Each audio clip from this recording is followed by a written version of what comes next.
So Martin, Sorrell, the CEO and co-founder of WPP, the world's largest advertising company. So Martin, welcome to TechCrunch TV.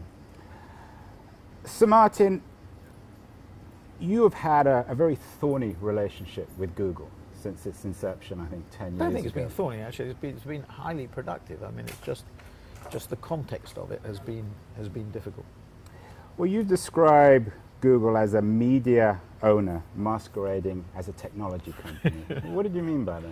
Well, I mean that Google controls media channels, search, display.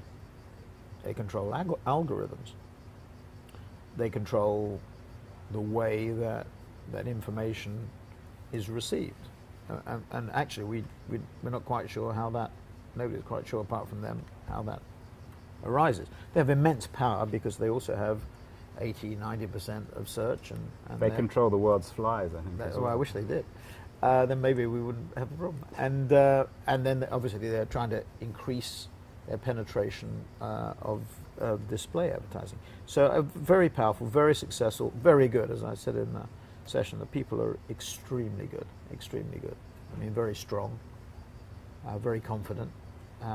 But extremely good. And when you say thorny relationship, I mean the simple fact, if you looked at the numbers about what we've done with Google and how our volumes have grown, I think we're currently at around about $1.3 billion that we invest on behalf of our clients with Google.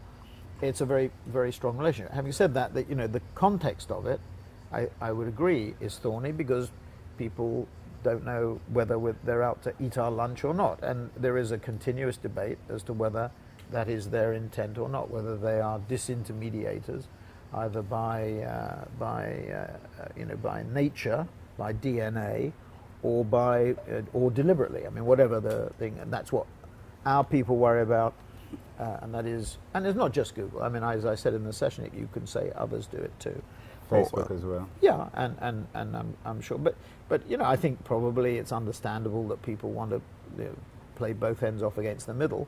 But I think we can be, it's very interesting actually. You asked, or in the session I asked about Yahoo. I remember when Terry Semel came to Yahoo, the first thing he did was meet with the heads of all the agency groups and agencies to say Yahoo had been going direct and had been thinking about, working with advertising in that way, and he wanted to make it quite clear that it wasn't their intent to undermine the agencies, and they wanted to work with us. And I thought that was an extremely good move, certainly in the early days of Yahoo. But why shouldn't they go direct? No, they can do. Well, I think it's a bit, as I said, like Rupert Murdoch going and telling our clients that the Wall Street Journal is the be-all and end-all, and the Financial Times doesn't know what it's doing. You own a media channel.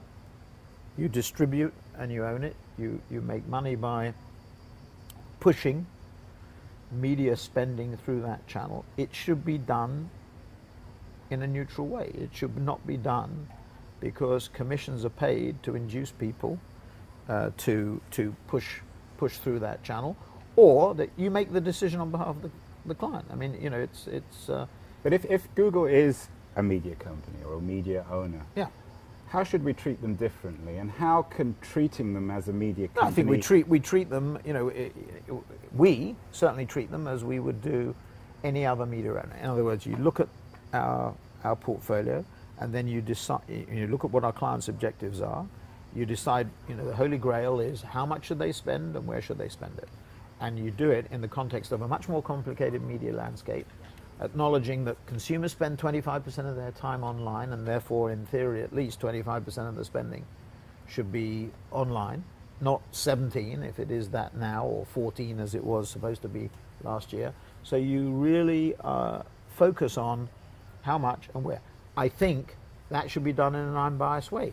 It's the devil quoting scripture to his own purpose, but saying we are in the position to do that. And in all fairness to Google, you did say that you feel they are maturing as a company, growing up, becoming more responsible. Well, I didn't say that. You're putting words in my mouth there. No, I didn't say that. What I said was, I think the Wall Street Journal wrote quite a critical article on Larry Page. I think that was wrong.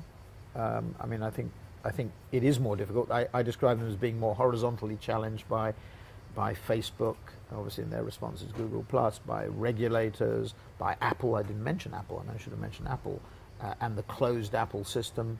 Obviously, they've created a number of frenemies by doing Motorola Mobility. I mean, instantly, what does Samsung do? What does Samsung do with Android? What does LG do? I mean, how do the handset manufacturers react to the fact that now Google owns an 18,000 people strong company? I mean, it doubled up in size in terms of the people through Motorola Mobility, and it owns a handset manufacturer. I mean, this is not something that you would have thought. Now, Google says, well, the reason we did that was we didn't get the patents that we wanted in another transaction, therefore this is what we're, Motorola represents patent protection or patent development. That may be the case, but they're going to have to run the company as well. So, but it immediately creates a whole new raft of frenemies. And overall, you're optimistic about Larry Page and Google? Well, I think they're immensely strong. They're immensely powerful.